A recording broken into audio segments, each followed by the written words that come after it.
আমি জানি শিমুল, তুমি একজন মানুষ হিসেবেই গেছো। তুমি একজন দয়ালু মানুষ, তোমার মন অনেক বড়, সেই জন্য তুমি একজন মানুষ হয়ে আরেকজন মানুষের পাশে গিয়ে দাঁড়িয়েছো। কিন্তু একটা জিনিস ভেবে দেখো, যে তোমার সঙ্গে থাকবে সে তো এটা নাও মেনে নিতে পারে, এবং ও যদি ভুল বুঝে থাকে সেটার মধ্যে কোনো অন্যায় নেই, সেটি স্বাভাবিক। তাই বলছি শিমুল, তুমি আর অকারণে না নিজের জীবনটাকে এইসব জটিলতার মধ্যে জড়িয়ে না। তুমি খুব ভালো থাকো শিমুল। আর তুমি যদি ভেবে থাকো যে আমি নাটক করছি, অভিনয় করছি, বানিয়ে বানিয়ে এইসব সংলাপ বলছি, সেটা কিন্তু নয় শিমুল। বিশ্বাস করো, আমি এক ফোঁটাও মিথ্যে কথা বলছি না। আমি যেটা বিশ্বাস করি সত্যি সেটাই আমি বলছি। তুমি না তোমার ব্যাপারটা নিয়ে ভাবো, আমাকে নিয়ে তোমায় ভাবতে হবে না। জানি তোমাকে নিয়ে ভাবার লোক আছে, ভালো করেই জানি। আবার এটাও জানি যে তোমার কারোর প্রয়োজনও হয় না, তুমি নিজেই নিজেকে নিয়ে ভাবতে পারো। কিন্তু তাও কি করব বলো, ভাবছি। অথচ দেখো, যখন তোমাকে নিয়ে আমার ভাবনা হওয়ার কথা ছিল, তোমাকে নিয়েই ভাবার কথা ছিল, তখন কিন্তু আমি তোমাকে নিয়ে ভাবিনি। আর আজকে যখন তোমাকে নিয়ে ভাবার কোনো অধিকারই আমার নেই, তখন তোমাকে নিয়ে ভাবছি। এই কথাগুলোই না একটু আগে বলছিলাম মাকে। বৌমা, আমি বলছিলাম ছেলেটা আমার আর চাকরিও তো করতে পারবে না। এখন এইসব কথা কেন বলছো বলো তো? ট্রিটমেন্ট তো আছে। শিমুল, তুমি খুব ভালো করেই জানো ডাক্তারবাবু তোমাকেও সবটা বলেছেন। উনি নিশ্চয়ই বলেছেন যে ট্রিটমেন্টে কোনো লাভ হবে না। হ্যাঁ, আমার লাইফ রিস্ক ছিল। আমার জীবনটা বাঁচাবার জন্যে ওনারা এমন কিছু অপারেশন করতে বাধ্য হয়েছেন যেটার ফলে এই অঙ্গহানিটা হয়েছে। আমার মোবিলিটি হারিয়ে গেছে, কিছু করার নেই। আর নিশ্চয়ই বুঝতেই পারছো শিমুল, এই অবস্থাতে আমি স্কুলেও যেতে পারবো না। এই বেশিক্ষণ আমি বসেই থাকতে পারছি না এখন স্কুলে যাওয়ার কথা। আর এইভাবে চাকরিটাও কিন্তু বেশি থাকবে না আমার। আগে দেখা যাক কি হয়, এখনই এত হতাশ হয়ে লাভ নেই। না না, হতাশ হচ্ছি না আমি শিমুল, ভুল করছো। আমি কিন্তু হতাশ হইনি। যেটা বাস্তব সেটাকে আমি মেনে নিচ্ছি, সেটাকে আমি অ্যাকসেপ্ট করছি। আমি তো তোমাকে আগের দিনও বলেছি, আবারও বলছি, এই চাকরিটা যদি তুমি করতে। আমি কেন তোমার চাকরি নিতে যাব? আর কোনোভাবে কি কিচ্ছুটি হয় না বৌমা? কি হওয়ার কথা বলছো তুমি মা? না না, আমি জানি গো বৌমা,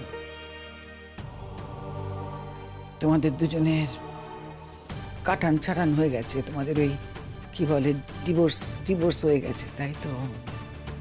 সে কথা আমি জানি। আমি তো মা, জানি না কেন বারবার আমার খালি এই কথাই মনে হয় যে কোনোভাবে কি আর কিচ্ছু করা যায় না। মানে অনেক সময় শুনি তো ডিভোর্স হয়ে যাওয়ার পরেও মানুষের দুজনে একসঙ্গে থাকে, আবার বিয়ে টিয়ে করে, সেই রকম কিছু। আমি জানি এই কথা বলা হয়তো আমার ঠিক নয়, কারণ তুমি তোমার জীবনটাকে হয়তো অন্যভাবে গুছিয়ে নেওয়ার কথা ভেবেছ। তবু কেন বললুম জানো, আমার বিশ্বাস তুমি তোমার মা দুর্গা, তোমার মতন ধৈর্য এই জগতে কোনো মেয়ের মধ্যে আমি দেখিনি গো মা। তাই মনে হচ্ছিল যে যদি আর একটা বার যদি তুমি চেষ্টা করো, তাইলে এই সংসারটা বেঁচে যায় গো মা। কি বলে অনুরোধ করি তোমার, আমি তোমার কাছে ভিক্ষে চাই,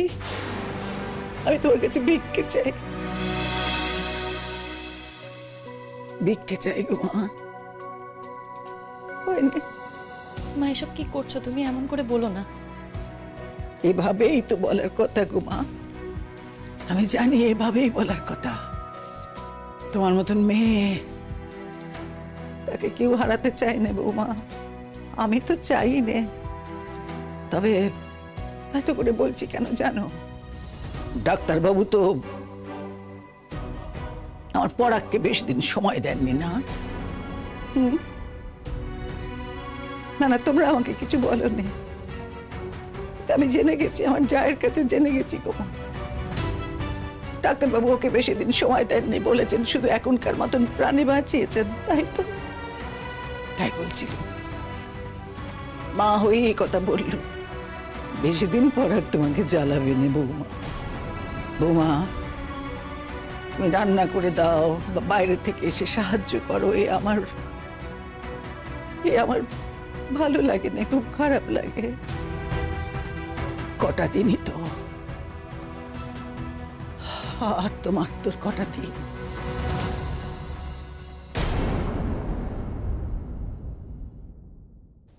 না না, এই কথা বলা আমার ঠিক হয়নি। ওই যে বললুম তো, আবারও তো বলছি যে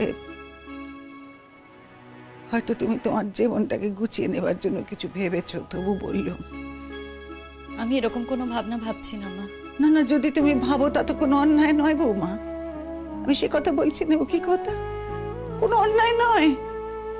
তুমি শতদ্দুকে বিয়ে করবে, আমার কাছেও এটাই স্বাভাবিক। না মা, আমি বিয়ের কথা আর ভাবছি না। বিয়ে করাটা তো আমার জীবনে একমাত্র অপশন নয়। আর একবার তো দেখলে বিয়ে করে আমার কি অভিজ্ঞতা হলো। আমি আর বিয়ের মধ্যে ঢুকতে চাই না। হ্যাঁ, শতদ্রু আমার বন্ধু, আমার খুব ভালো বন্ধু, ওকে আমি শ্রদ্ধা করি। ও আমার জন্য অনেক করেছে, আর আজকালকার দিনে এরকম বন্ধু সত্যিই পাওয়া যায় না। আজ আমার পাশে থাকার জন্য ওর বিয়েটা অবধি ক্যান্সেল করে দিয়েছে। কিন্তু কোথাও কোথাও তো আমাকে স্বার্থপর হতে হয়েছে বলো। তবে হ্যাঁ, শতদ্রুর একটা দাবি আছে, ওর এই দাবির সাথে আমি একমত নই। আর এই বাড়িতেও থাকার কথা আমি ভাবছি না। বাইরে থেকে যতটা পারি আমি তোমাদের সাহায্য করব। না শিমুল, তুমি এসো না এখানে। তুমি যদি নিজেও আসতে চাও, আমি তোমাকে বারণ করব। এসো না তুমি। দেখো, মা তোমাকে এই কথাগুলো বলছেন, মায়ের মন তো, মা তার সন্তানের কথা ভেবে স্বার্থপর হয়ে এই কথাগুলো বলছেন, অন্যায় আবদার করছেন তোমার কাছে। তোমার দরকার নেই। তুমি একটা বারের জন্যেও ভেবো না যে আমার কি হবে, ভেবো না। শুধু আমি একটাই অনুরোধ করব তোমাকে শিমুল, যদি সম্ভব হয় দেখো যে আমার মা যেন পথে না বসে। এই বাড়িটা তো এখনো মায়ের নামে। ছেলে বেঁচে না থাকলে তার মায়ের বেঁচে থেকে কি লাভ? ছেলে সে ভালো হোক খারাপ হোক, মা যে তাকে ভালোবাসে। পরাগ আমার প্রথম সন্তান, তার প্রতি আমার অনেক অনেক দুর্বলতা গো বৌমা। তাই বললুম, অনুরোধ করলুম। না না, আমি ঠিক বোঝাতে পারবো না তোমাকে আমি কেন এই কথা বললাম। বুঝি আমি, মা তো, মায়েদের সবসময় সন্তানদের প্রতি দুর্বলতা থাকে। এখন এসব কথা থাক। তোমাদের রান্না হয়েছে? না গো মা, ওই রান্না করতে নিচে যাব ভাবছিলাম, পরাগটাকে খেতে দেওয়ারও সময় হয়ে গেছে। আমি ভয় পাচ্ছিলুম বলি না, আমি নিচে গেলেই যদি। বৌমা, বলছিলাম যে তুমি কি 2 মিনিট একটু এখানে বসবে? আমি চট করে গিয়ে সেদ্ধ ভাত নামিয়ে নিয়ে চলে আসবো। রোজ রোজ সেদ্ধ ভাত খাওয়া তো ঠিক না মা।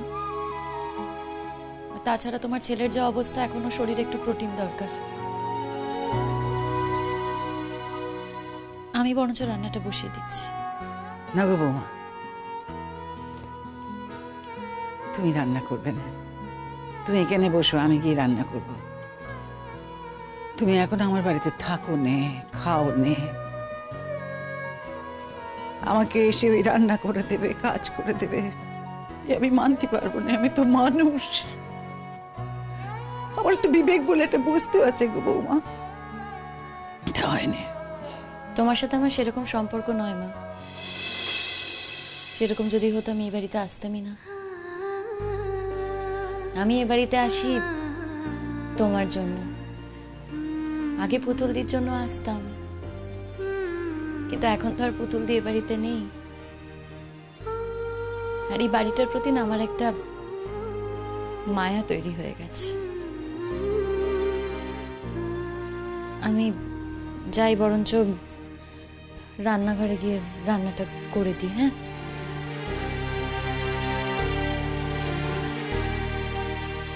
তোমার ছেলের যদি আমার হাতে খেতে আপত্তি থাকে তাহলে। মা একটু আগেই বলছিল যে মরে আছে, তাকে আর নতুন করে কি মারবে। সত্যি আমি মরে আছি শিমু, আমার তো নতুন করে আর মরার কিছু নেই। কিন্তু এই যে আমি মরে আছি না, আমি খুব শান্তিতে আছি জানো তো। কেন জানো তো? আমার মনে হচ্ছে আমি প্রায়শ্চিত্ত করার একটা সুযোগ পাচ্ছি। সেই জন্য তুমি যদি রান্না করে দাও, আমার খুব খারাপ লাগবে শিমু। আর কত ঋণের বোঝা বাড়াবে বলো তো? এসব কথা থাক, তুমি বরঞ্চ তাড়াতাড়ি সুস্থ হওয়ার চেষ্টা করো। চাই রান্নাটা বসিয়ে দিই, দেরি হয়ে যাচ্ছে।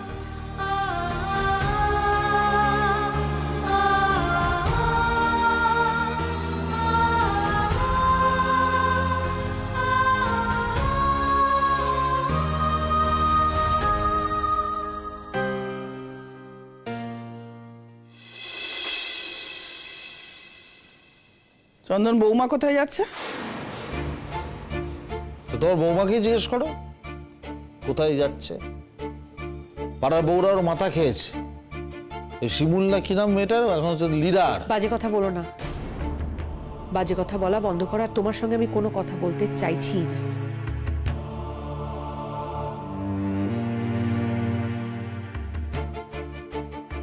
মা, আসছি আমি। এতগুলো বছর চেষ্টা করেছি যতটা সম্ভব তোমার দেখাশোনা করার, তোমাকে সেবা যত্ন করে ভালো রাখার, তোমার গোটা পরিবারকে ভালো রাখার। আর বোধহয় প্রয়োজন নেই আমার। তোমার বৌমা, তোমার নাতনি সবাই চলে আসবে, আর তোমার ছেলে তো রইল। অসুবিধা হবে না, দেখো। ভালো থেকো। তুমি কি মনে করো বৌমা, আমি মেনে নেব? ও এ বাড়িতে কাউকে নিয়ে এলে সেটা আমি মেনে নেব? হ্যাঁ, তোমার কি মনে হয় তোমার মানা বা না মানাতে কিছু আটকে থেকেছে? তোমার ছেলের এসব কাজকর্মকেই তোমার মানা বা না মানার জন্য আটকে থেকেছে? সে তার একটা বিয়ে করেছে, তার আর একটা সংসার আছে, তার একটা বাচ্চাও আছে। আর সত্যি কথাই তো, ওই মেয়েটার কি অপরাধ গো? কি অন্যায়? ওর তো কোনো অন্যায় নেই। দিনের পর দিন তোমার ছেলেই তো মিথ্যা কথা বলে তাকে ঠকিয়ে চলেছে। আর আমি তো নিজে থেকেই বাড়ি ছেড়ে চলে যাচ্ছি, আমাকে তো কেউ জোর করেনি, আমি নিজের ইচ্ছেই বাড়ি ছেড়ে চলে যাচ্ছি। তাই এইসব কথাগুলো এখন ওঠার কোনো মানেই হয় না। তুমি বরং এক কাজ করো, যত তাড়াতাড়ি সম্ভব তোমার বৌমা, তোমার নাতনি, তাদেরকে এ বাড়িতে নিয়ে চলে এসো। একটা বাচ্চাই বা ওরকম ভাবে একা একা বড় হবে কেন? তার যেখানে ঠাকুমা আছে, পিসি আছে, আর নিজের বাবা আছে। বাবা নাকি মাঝে মাঝে দেখা করতে যায়, কেন? বাবার তো উচিত তার সন্তানের নিয়মিত দায়িত্ব নেওয়া। হয়েছে? হ্যাঁ, তোমার কথা শেষ হয়েছে? হ্যাঁ, হয়েছে। এই জীবনের মতো তোমার সঙ্গে আমার সমস্ত কথা শেষ হয়ে গেছে। তোমার সঙ্গে আমি আর একটা কথাও বলতে চাই না। কিন্তু আমিও তোমাকে এখান থেকে যেতে দেবো না। আটকে রাখবে? কোন সাহসে বলছো কথাটা? কি ক্ষমতা তোমার, তুমি আমাকে আটকে রাখবে? কোন জোরে তুমি আমাকে আটকে রাখবে বলো? আমি তো বুঝতেই পারছি না কোথা থেকে কি হয়ে গেল। তুই যদি এই অধর্মটা করিস চন্দন, আমি কিন্তু তোর কাছে থাকবো না বলে দিলাম। তো দিদিকে বলে দেবো, ও আমাকে এসে নিয়ে যাবে। না, একদমই না। কেন মা? এটা তোমার বাড়ি, তোমার সংসার। তুমি তোমার নিজের ঘর বাড়ি সংসার ছেড়ে নিজের মেয়ের বাড়িতে থাকতে যাবেই বা কেন? তুমি যেটাকে অসম্ভব বলে মনে করছো না মা, একটু সময় দাও, কটা দিন যাক, দেখবে খুব সহজেই ওটা সম্ভব হয়ে গেছে। তোমাকে আর এত কষ্ট করতে হবে না। তুমি দেখো। তো কোথায় যাচ্ছ, বাপের বাড়ি? আমি কোথায় যাব, আমি কোথায় যাব না, সেটা কি তোমাকে বলা খুব প্রয়োজন, না তোমার জানার খুব প্রয়োজন? একটা কথা জেনে রেখো, বাড়ির অমতে তোমাকে বিয়ে করেছিলাম তো ভুল করেছিলাম, সেটা বুঝতে পারছি এখন। আর যাই হোক, মাথা নিচু করে অন্তত নিজের বাপের বাড়িতে আমি যাব না। তো কোথায় যাবে? কে খাওয়াবে তোমাকে? এই, এটাই তো মনে প্রশ্ন। তো এই ভয়টাই তুমি আমাকে দেখাতে চেয়েছিলে, তাই তো? যে আমাকে খাওয়াবে কে? আমাকে তো খাওয়ানোর লোক থাকবে না। একার পেট তো গো, চালিয়ে নেবো ঠিক। লেখাপড়া তো শিখেছি একটু আধটু। ভুলটা কি হয়ে গেছে জানো তো? লেখাপড়াটা শিখে ঘুমিয়ে থেকেছি এতদিন, চাকরি বাকরি করার কোনো চেষ্টাও করিনি। বুঝিনি তো কোনোদিন যে এই জায়গাটা এসে জীবন আমাকে দাঁড় করাবে, কোনোদিন সেটা বুঝিনি। আমি তো বলবো প্রত্যেক কটা মেয়ের ভাবা উচিত, প্রতি কটা মেয়ে যারা কিনা আজ ভালো আছে তাদেরও ভাবা উচিত নিজের পায়ে দাঁড়ানোর কথা। কারণ কাল তার জীবনে বিপর্যয় আসবে না, এটা কেউ গ্যারান্টি দিয়ে বলতে পারে না। তো আমার না শুধু একটাই প্রশ্ন জানো তো তোমার কাছে, এতগুলো দিন ধরে দুটো মেয়ের কাছে এই অভিনয়টা করে গেলে কি করে বলো তো? কি করে দুজনকে ঠকাতে পারলে গো? আমি তো বলছি আমি তোমায় ঠকাইনি। এখনো বলে চলেছো, এখনো বলে চলেছো? হ্যাঁ গো, তোমার মিনিমাম লজ্জা শরম নেই? একটু লজ্জা করছে না এই কথাগুলো বলছো? ঠিক আছে, ঠিক আছে, যদি আমি কোনো ভুল করে থাকি আমায় ক্ষমা করে দাও। আবার যদি মানে তোমার মনে এখনো সংশয় রয়েছে যে তুমি কোনো ভুল করনি, সবটাই আমার দেখার ভুল। আমি দেখলাম তোমার একটা সংসার আছে, আর একটা বিয়ে করেছো, একটা বাচ্চা আছে, সবটাই আমি ভুল দেখলাম। তুমি নিজে কিছু মনে করছো না সেটা? জানি তো তোমার ওই গ্যাং, মানে ওই সুচরিতা বৌদি, শিমুল, এটা সব এখন আমার পেছনে লেগেছে, তাই তো? এবার তোমায় উস্কাবে, এবার তোমায় উস্কাবে যাতে তুমি থানা পুলিশ করো। ও আচ্ছা আচ্ছা আচ্ছা, বোঝা গেল বিষয়টা। এতক্ষণ তার মানে এই কারণে আমাকে আটকানোর চেষ্টা করছিলে তো? বুঝতে পারিনি আমি। তুমি তখন ভয় পাচ্ছ, তোমার তখন প্রাণে ভয়। একটা তো ইল্লিগাল কাজ করে বসে রয়েছো, লিগালি একটা বিয়ে থাকতে তো আরেকটা বিয়ে করা যায় না, কিন্তু সেটাই তুমি করেছো। এবার যদি পুলিশ তোমাকে ধরে ফেলে তাহলে তো ইহকাল পরকাল দুই তোমার চলে যাবে। হায় কপাল, আমি বোকা। আমি ভাবছি এত বছরের সংসার হয়তো একটু হলেও মায়া পড়ে গেছে আমার ওপর। বিপাশা, তুমি কিন্তু আমাকে ভুল বুঝছো। এতদিন বুঝেছিলাম, সত্যিই বুঝেছিলাম, আর ভুল বুঝছি না, একদম না। শোনো মা, তোমাকে আমি একটা কথা বলছি, এই বাড়ি আমার, এই বাড়ি ছেড়ে তুমি কোথাও যাবে না, তুমি এই বাড়িতেই থাকবে। না না না মা, প্লিজ দয়া করো, দয়া করো না। আমি জানি এ বাড়িতে থাকার আমার আইনত অধিকার আছে, এমনিতেও আমার অধিকার আছে, কিন্তু আমি এ বাড়িতে থাকতেই চাই না গো। কারণ থাকলেই তো এর মুখটা আমায় দেখতে হবে। আমি কোনোভাবেই এক ছাদের তলায় আর থাকতে চাই না। প্লিজ এই অনুরোধটা করো না। তুমি আমার বাড়ির লক্ষ্মী বৌমা, তুমি আমার বাড়ি ছেড়ে কোথাও যাবে না, আমার কথাটা শোনো মা। বিপাশাদি, শিমুল এসছিস? শিমুল, রিক্সা টিক্সা কিছু একটু ডেকে এনেছিস তো? এ দেখ, আমার কিন্তু মালপত্র বেশি নেই। হ্যাঁ রিক্সা এনেছি। কি চাও বলো তো? তুমি কি চাও? আমার ফ্যামিলিটা এভাবে শেষ করে দিচ্ছ কেন তুমি? গলা নামিয়ে কথা বলুন। আমি আপনার ফ্যামিলি শেষ করছি না, আপনার ফ্যামিলি আপনি নিজেই শেষ করেছেন, নিজেই ধ্বংস করেছেন। আর এর জন্য না আপনি পুরোপুরি দায়ী। লজ্জা করে না না আপনার? একটা মানুষকে দিনের পর দিন ঠকিয়েছেন, ভালোবাসার আড়ালে তাকে ঠকিয়েছেন, নিজে ধ্বংস করেছেন সবটা, আর তারপর এত বড় বড় কথা তাই বলছেন। তুই চুপ করো। নিজের সংসার নিজে রাখতে পারে না, আবার অন্যকে জ্ঞান দিতে। খবরদার, আর ওকে অপমান করবে না তুমি। তোমার জন্য মিথ্যে ভাবে ভুল বুঝে আমি ওকে যথেষ্ট অপমান করেছি। লজ্জায় কুকড়ে যেতে হচ্ছে আমাকে প্রতি মুহূর্তে ওর সামনে দাঁড়িয়ে। শিমুল, শিমুল মা, তুমি ওকে একটু বোঝাও না মা। এই বাড়িটা তো ওরও, এই বাড়িতে ওর সমান অধিকার আছে, ও এই বাড়িটা ছেড়ে কেন যাবে? একটু বোঝাও না মা। আমার মুখ পোড়ানোর জন্য? আবার কেন? সবাই দেখবে যে ও বাড়ি ছেড়ে চলে গেছে। সবাই শুধু এটাই দেখবে বুঝি? সবাই আর কিচ্ছু দেখবে না? অন্য কিচ্ছু তাদের চোখে পড়বে না? তুমি যে আরেকটা মেয়েকে বিয়ে করেছো, সে যে আসবে এই বাড়িতে, সেটা কেউ দেখবে না? হ্যাঁ, সেটা তো তুমি খুব ভালো করেই জানো যে ওকে আমি এখানে নিয়ে আসতে পারবো না। কেন পারবে না? এই তো জুড়ি থেকে বেড়াল বেরিয়েছে। এই যে ওহের তো এতদিন কোনো অস্তিত্বই ছিল না। আজ অন্তত ও ব্যক্তিটির অস্তিত্ব দেখা গেছে। তুমি একটা প্রতারক, একটা বাজে ছেলে, আদ্যপান্ত একটা বাজে ছেলে। তোমার জীবনের শুরুর দিন থেকে প্রত্যেকটা স্ট্রাগলে আমি তোমার পাশে ছিলাম, আর আজ তুমি কি করলে, এটা তোমার থেকে বড় বেইমান আর কেউ হয় না গো, কেউ হয় না। আমার লজ্জা করছে জন্ম। তুই যে আমার ছেলে, তোকে যে আমি পেটে ধরেছি এটা ভাবতে আমার লজ্জা করছে, আমার ঘেন্না করছে। শেষ পর্যন্ত তুই আমার মাথা এভাবে হেড করে দিলি। আর ওই বা আমাকে একটা বাচ্চা দিতে পারলো না কেন? আমি যে বাচ্চা ভালোবাসি সেটা তুমি জানতে না মা? তুমি তো জানো ভালো করে। তো বাচ্চা ভালোবাসিস বলে একটা মেয়েকে তোকে বিয়ে করতে হলো?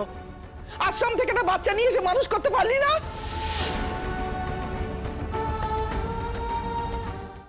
তুমি একবার শুধু ভেবে দেখো মা, আমি এতগুলো বছর সংসারের জন্য এত কিছু করলাম, ওর জন্য এত কিছু করলাম, সেগুলো কিচ্ছু মনে রাখলো না তোমার ছেলে। শুধু আমার মধ্যে যেটুকু ত্রুটি সেটুকুকেই হাইলাইট করছে, যেটা আমার সব থেকে বড় দুর্বলতা। তাহলে এতদিন বলনি কেন? বলনি কেন এতদিন? কেন গোপন করেছিলে বলো?